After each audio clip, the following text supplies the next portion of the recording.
আসসালামু আলাইকুম সম্মানিত দর্শক, যে যেখান থেকে দেখছেন সবাইকে আমার চ্যানেলে শুভেচ্ছা এবং স্বাগতম জানাচ্ছি।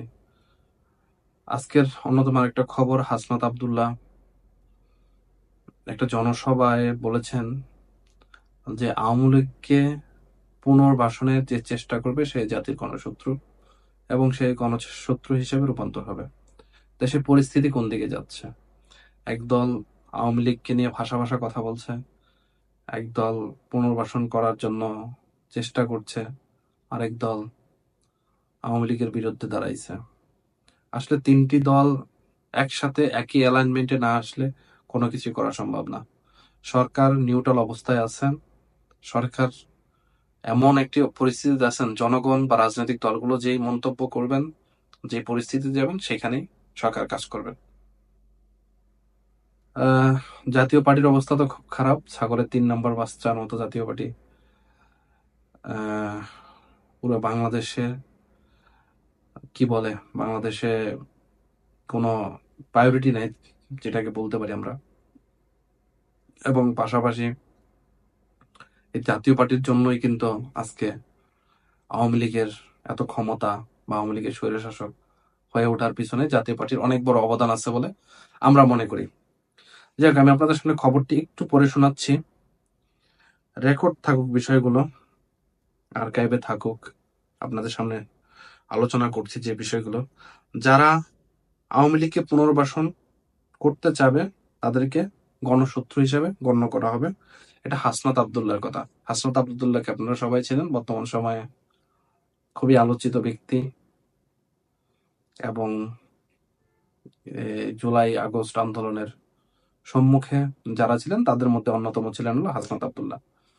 তার কথার এখন বর্তমানে যথেষ্ট ভ্যালু আছে, তার কথায় জনসমর্থন আছে, তাদের জনসমর্থন আছে একটা, তাদের কথায় অবশ্যই এটা চাপের সৃষ্টি করবে। আমি একটু বিস্তারিত পড়ে শোনাচ্ছি।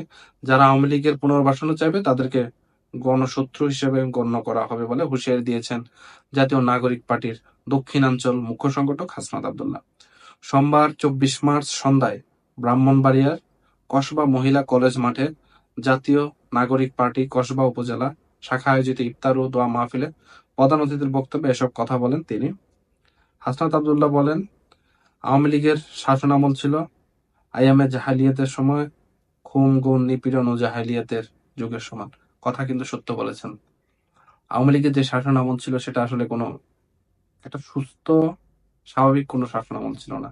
সেখানে মানুষ কথা বলতে পারতো না। আজকে যে আমি আপনাদের সামনে কথা বলার যে সাহস তৈরি করতে পেরেছি সেটা কিন্তু আমি তখন করতে পারতাম না। আমি আজকে কথা বলতাম, একটা ভিডিও যদি আমি পাবলিশ করতাম, পরের দিন কিন্তু আমাকে বা আমার কি হইতো সেটা কিন্তু আমি জানি না। এরকম ডিজিটাল সিকিউরিটি অ্যাক্টের নামে হাজার হাজার মানুষকে নির্যাতন, নিপীড়ন, গুম, খুন পর্যন্ত হয়েছে।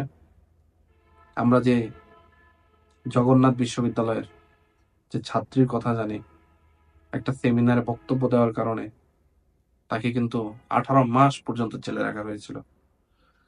যাই হোক, সেই সব বিষয় থেকে মানুষের বোঝা উচিত। তারপরে বলছে, রাষ্ট্রীয় কোনো প্রতিষ্ঠানের প্রতি নেতিবাচক দৃষ্টিভঙ্গি নেই উল্লেখ করে বলেন, বাংলাদেশের সার্বভৌমত্ব রক্ষায় 5ই আগস্ট বাংলাদেশ সেনাবাহিনী ছাত্র জনতার পাশে ছিল। এ অবস্থায় বাংলাদেশের সেনাবাহিনীকে মানুষের বিরুদ্ধে অবস্থান না নেওয়ার প্রতি অনুরোধ জানান। হাসনাত বলেন, গত 1.5 দশকে যে জুলুম হয়েছে, আমিরামি নির্বাচনের মাধ্যমে দিনের ভোট রাতে হয়েছে, সে সময় কোনো জেনারেল সচিবকে পদত্যাগ করতে দেখা যায়নি। কথা কিন্তু এটাও সত্য যে এত বড় এত নির্বাচন সবাই কিন্তু জানতো, যেগুলো কোনো নির্বাচনের মধ্যেই পড়ে না। 14 সালে তো কোনো নির্বাচন হয় নাই, 18 সালের নির্বাচন যাচ্ছে তাই রাতে ভোট হয়েছে। আমার কেন্দ্রে, আমার পাশের কেন্দ্রে রাতের বেলা ভোট হয়েছে। 10টার সময় আমি যখন ভোট দিতে যাই তখন কেন্দ্র ক্লোজ হয়ে গেছে। এরকমই ছিল। আর 24 সালের নির্বাচন তো আর কোনো কিছু বলার অপেক্ষা রাখে না। ইচ্ছা মতো আমি তুমি, নানা বাড়ি মামা বাড়ি খালা বাড়ি এই আশপাশ দিয়েই, পাশের কেউ না, আমরা তোমরাই, এভাবেই করে নির্বাচন করে নিয়েছে আওয়ামী লীগ সরকার।